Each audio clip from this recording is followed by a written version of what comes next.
Hein? Donc,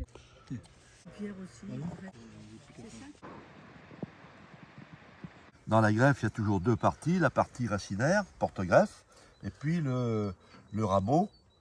On greffe en général à peu près à 15 cm des racines, là. On coupe à 15 cm. Alors pourquoi 15 cm? Parce que c'est là où la reprise se fait le mieux.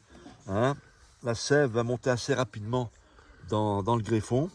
Je repasse au cutter parce que avec mon sécateur, quand on passe le sécateur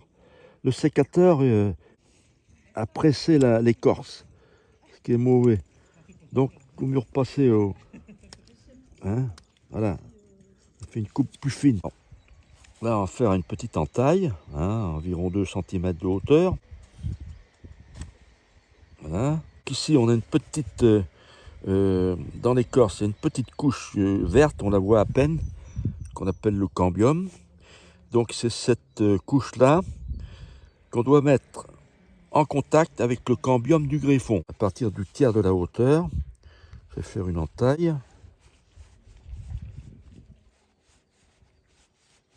Bon, l'inconvénient du cutter, c'est que c'est gourmand de viande. Hein.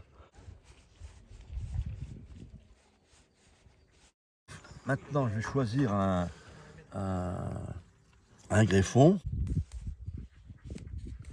On va faire une fente comme ici, là, à peu près au tiers de la hauteur.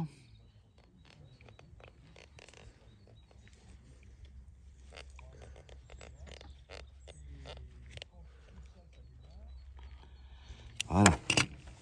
Et puis là, on va emmancher le greffon dans le porte-greffe. On va enfoncer ça. Donc, la fente, c'est fait pour rigidifier le tout, quoi. Hein.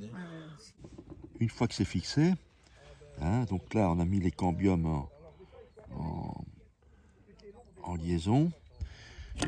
Là, je vais couper à peu près le greffon à 3 yeux. Hein. Maintenant, on va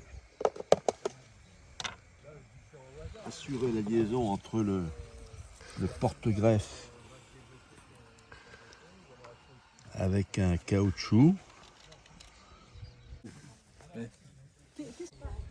Alors là, il faut mettre de la pâte à greffe, là, ici, là, pour protéger le... Bon, maintenant, c'est pas une nécessité.